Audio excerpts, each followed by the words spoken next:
when we come to see the teddy bears are here to play.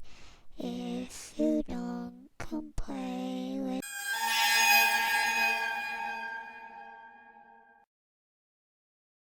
Welcome to Frightened Female.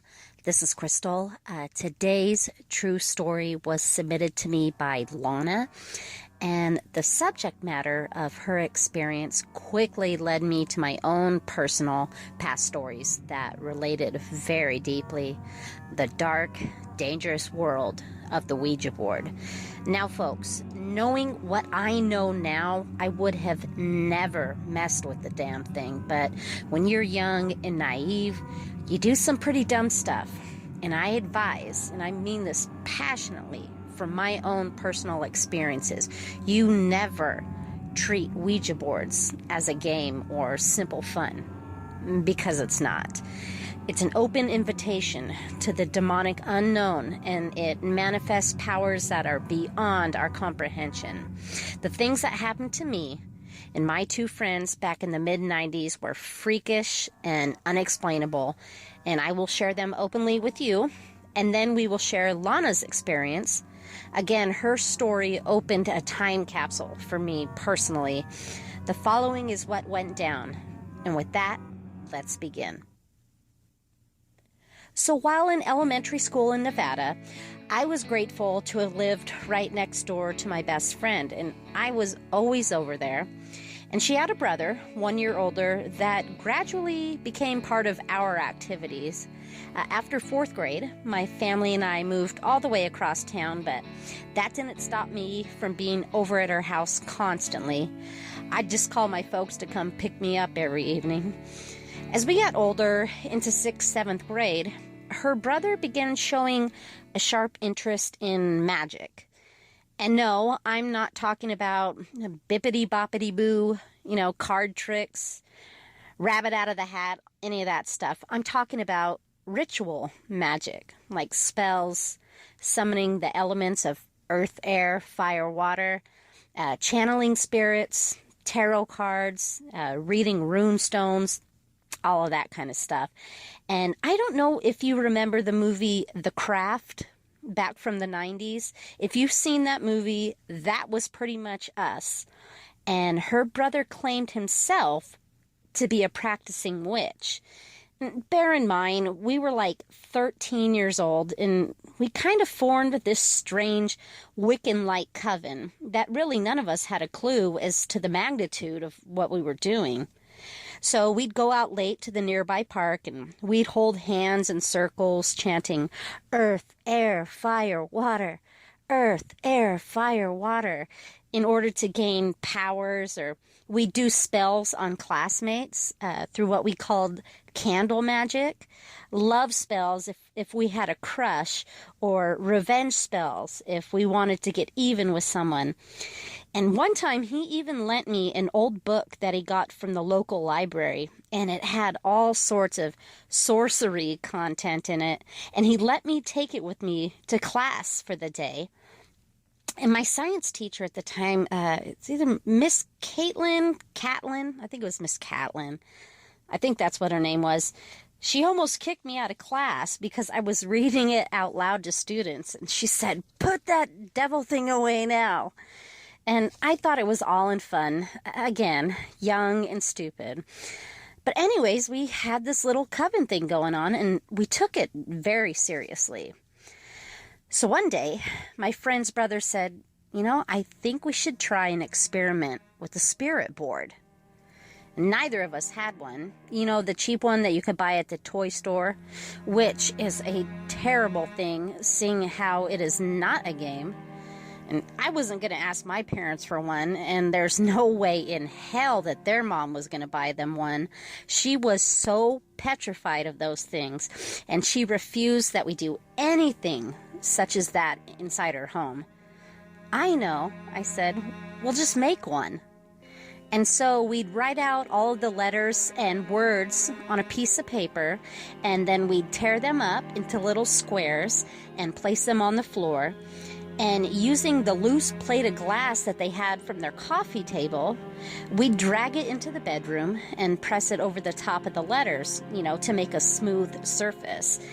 And then, since we didn't have a pointed planchet, and if you guys don't know what a planchet is, it's the pointer piece that all participants place their forefingers on, for the spirit to move and glide it around the surface, just to answer the questions or make statements. So instead of that, we used one of those tiny glass dishes, and that worked just as good. So, with us three, it wasn't your typical slumber party giggle fest. No, you moved it. No, you moved it. I saw you. No, we were very in sync, and we took what we were doing very seriously. So, if the planchet moved, we knew it was a spirit and that it was legit, and we maintained our cool. It was rather frightening to have something moving mysteriously around on its own right beneath your fingertips. Very weird feeling. But before each spirit board chat, if that's what you want to call it, we surrounded the bedroom door with a mental white light to ward off both evil and from also being walked in on. Now, their mom was always at work when we got home from school, so we had a few hours to do what we did. And so we would light our candles, we burnt incense, and then we shut the lights out, and we asked our infamous first question. Spirit, are you there? No hesitation. It moved flawlessly every time for us. And we had full-on conversations. 9 times out of 10, it was always a spirit saying that they needed help and that they were good. Which, to give you a heads up, no good entity comes through these things. They lie and manipulate. And it's basically an open invitation, like a porthole. You're opening something that should always remain shut. But again, we were kids. We didn't understand the consequences. And also to add, you never leave a Ouija conversation without brushing the planchet over the word goodbye on the board, because that acts as shutting the door. Because if you don't, it allows for not only the spirit to linger, but for others to pass through as well. So one particular afternoon I will never forget, we got home from school and we set up our glass Ouija board as usual. So we contacted a spirit, and we were only a few minutes into the conversation when all of a sudden the planchet quit moving, and then it was violently thrown from the board across the bedroom, and it smashed against the wall. So us girls screamed, and we were startled to hear that not seconds later, the sound of the front door of the house was opening. It was their mom that had come home on her break. She immediately ran toward the bedroom door and flew it open. We were busted. We didn't have time to move the glass and the letters out of sight, and she was pissed. And I remember her saying that if she caught that one more time being done in her house, that those two would be grounded and that I wouldn't be allowed over anymore. So the spirit had literally thrown the planchet across the room to warn us that the mother was coming. We were in shock, to say the least. Well, we did take a break for a little while from it. We discussed that we needed a more portable Ouija board that we could easily hide or throw underneath the bed in case something like that were to happen again. Now, I'm an artist, and back then I did all of the creative things for our little group. I volunteered to make a wooden Ouija board for us, and I actually did a really good job on it. I wish I had taken a picture, but this was before cell phones and any of that. So in shop class one day, I asked my teacher to cut me out a large circle piece of wood because we wanted a circular spirit board because it was just easier to sit around. And he did it, but he asked me, "So what you making?" And I remember him giving me the weirdest look. And he was probably one of the kindest, sweetest teachers known to man. but I sensed he knew it wasn't something good I was making. I told him, "I'm just making a giant smiley face to hang on my bedroom wall. I'm gonna paint it when I get home." So he handed me the wooden circle and said, "Okay, here you go." And with that, I went home, and it took me about 2 days, but I created a masterpiece. And I stuffed it in my backpack to show them both at school. "Whoa, so you're coming over today, right?" I was like, "Yeah, why'd you think I brought it with me?" And we put it straight to use. But about over the span of a week or so, something really scary started happening to us. We all had similar continuous nightmares of being in car wrecks and falling off cliffs. And I remember the brother getting really sick suddenly, and she seemed to be getting sadder and sadder each day. We figured it might have had something to do with the Ouija board. I was feeling things brush my shoulder a lot. It just really weird energy. So we decided that this Ouija board was the opposite of what we had anticipated. And the only way to break these strange occurrences was to break the actual board itself. So one Saturday, after staying the night at their house, we went out to an empty field, which we frequented a lot. It was on the opposite side of town, beyond the train tracks, and it had a large tree at the far end that we used to call Old Man Willow. We felt it was a sacred tree, and we only went out there for important magical reasons. We had the Ouija board with us, and instead of burning it, because that would have been somewhat dangerous, we decided to prop it up against the trunk, and we snapped it into 2 pieces. We then stuffed the pieces into the crook of the tree, and then we left. And we vowed not to meddle with spirit boards any longer from that day on. We still did our little, witch coven thingies, but just not that. And it was about 2 days, if I remember right, we decided to go back out to the field and back to that same tree.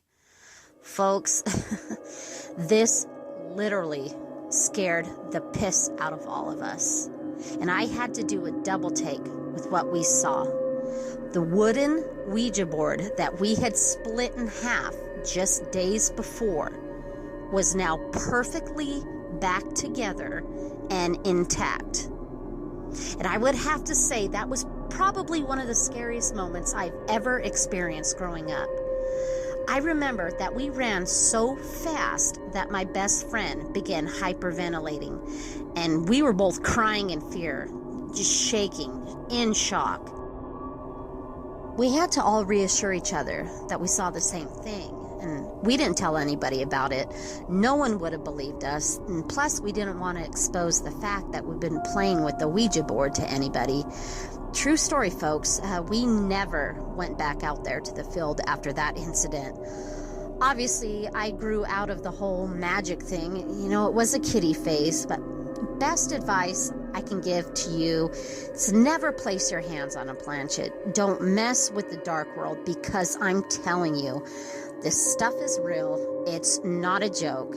The powers that lie beneath are just waiting for you to play with the stupid thing so they can enter our realm. Just don't do it.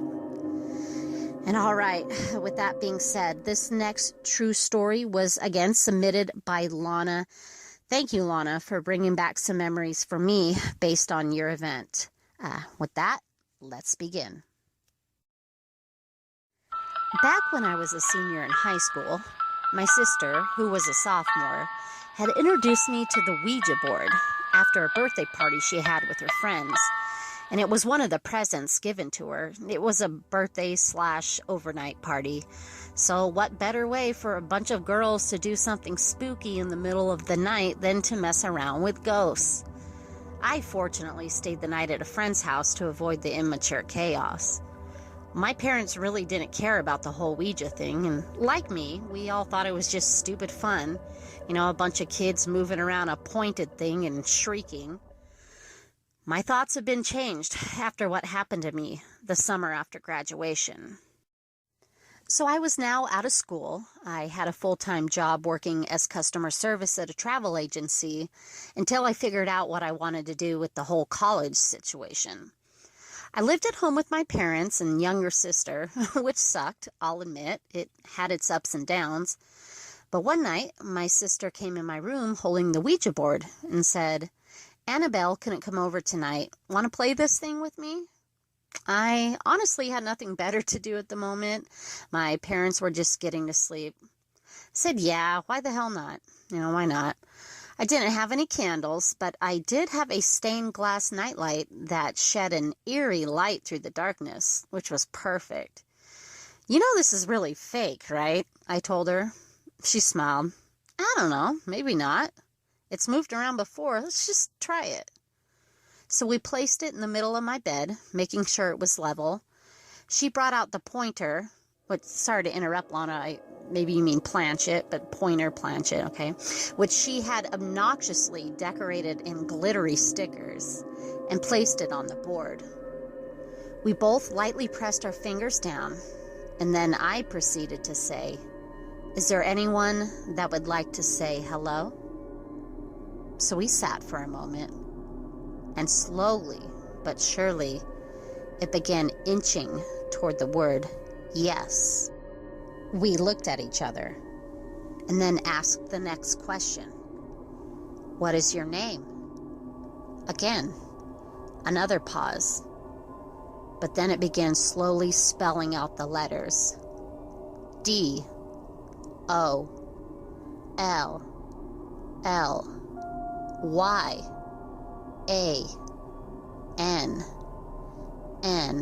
"Oh my God, Dolly!"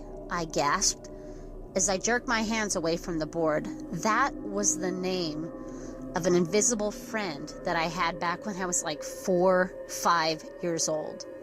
"Very funny," I said out loud. I never told anybody about her. "What do you want, spirit?" my sister asked, encouraging me to place my hands back down. So the pointer became much quicker this time. Y-O-U. So we both yelped and jumped back. My nerves were going full force. "Put the stupid thing away," I said. I quickly got up and flipped on the lights. "Mom and Dad shouldn't even allow you to have that thing." So my sister quickly boxed it back up. "Maybe the ghost was going to ask you to help them," she said back. And I shook my head. "Just get out of here." So I kicked her out and locked the door behind. So weird that the name Dolly Ann was brought up. Who could have known that? Anyway, I tried to brush it off. I had to work tomorrow, and I didn't have time to wrap my head around the situation. So the next morning, I was running a little late. I skipped breakfast and got ready as quick as I could, and I was out the door within 10 minutes. My sister was off for the summer, and she often bothered me with text messages throughout my day, which thankfully my boss didn't mind all that much. Hell, she was on her phone just as much, and it wasn't even an hour into my shift when my phone started buzzing. The text was, of course, from my sister. "Hey," she asked, "what did you do with the pointer thingy from the Ouija game? It's not in the box where I left it last night." "I don't know," I replied. "Maybe it fell out or something. You need to stop messing around with that thing. I'm really busy, sis. I'll talk to you later." So the day was long, but I finished the shift at 5 o'clock and I headed out to my car to leave. As I opened the driver's side door, there sitting on the seat was the Ouija pointer. Right there on the seat. My car had been locked. I was the only one with the key. How the hell did that get into my car? I immediately called home. My mom picked up. "Where's my stupid sister?" I asked. My mom said, "She's right here. She's been with me all day. What's wrong?" So I paused. Oh, nothing. I'll just be home soon." Okay, at this point, if she wanted to play some prank on me, I would do it right back. So I waited until I got on the highway on-ramp. I rolled down the window, and I chucked that stupid thing out the window. Ha ha, I said to myself. You don't need to be playing that ghost game anyways. So this is when something very scary happened to me. Not even 2 miles from my house, I was approaching my off-ramp exit when out of nowhere, a car to my left cut me off and then slammed full force on their brakes, causing me to smash into the back of their car. Thankfully, my airbags deployed and I remarkably made it out with minor scratches. The other driver was cited for being under the influence of massive amounts of cocaine and was taken away. My family was notified and they came to the scene as quick as they possibly could. I luckily didn't have to go to the hospital, but I did take it easy for the next few days. The front end of my car was pretty crunched up. My insurance would cover it though, which was good. And while lying in bed, my sister walked in with a bowl of chicken noodle soup, which my mother had made me. "Here you go, sis. How you feeling?" "I'm good," I said, a little sore in the neck, but I'm okay. "Thanks for the soup." She then started to grin at me strangely. "What?" I said. She just kept grinning for a little while longer and said, "Very funny. I found the Ouija board pointer that you hid from me." "Whatever," I said. "I wasn't going to tell you, but I threw it out of my window while driving after you somehow hid it in my car." Her grin quickly disappeared, and she had a blank look on her face. She said, "Well, then why was it peeking out of the bottom of your laundry basket?" She then reached in her back pocket and pulled out the very same pointer with the stickers and all on it. Even though I wasn't feeling 100%, I shot up and called for my mother to come into the room. And I told her everything. The Ouija board that we played, the imaginary friend that came through, the mysterious pointer appearing in my car, how I threw it out the window, and then ironically got in a wreck, and how the pointer appeared back in the house. "Enough!" my mom shouted. "Get rid of it now, and if you don't, I will." Well, it made its way to the trash can. And I will say, I feel that Ouija boards are real. And the powers, whether good or evil, it's just not best to introduce yourself to them. Just because you can't see them doesn't mean they can't put you through hell and back. Wow, Lana, thanks for your story. You know, it's so amazing. You hear so many different stories about Ouija boards. I've even seen videos online of people like becoming possessed. You don't know what to believe. But then if you've experienced scary things yourself, you can literally say, this is what I did, this is what happened, and this is why I don't mess with them anymore. And it's not a game. To me, it is sick that they sell it, right next to your Yahtzee and Scrabble and the game of life and all that. It's not a toy. It's not a game. You're dealing with something that can be very threatening. So hopefully if you own one and you meddle around in it, it's probably not the best thing. And if you can encourage somebody not to play with one, hopefully you'll be doing them a favor. But again, I'm not one to tell people how to lead their lives, but I just go on my past experiences. But again, you guys, if you have a true scary story of your own that you would like to submit, please see the description box below. Please like and subscribe and tell me your opinions on Ouija boards. Most importantly, you guys, please be safe. Be aware of your surroundings and remember to always lock your door. Scare you later.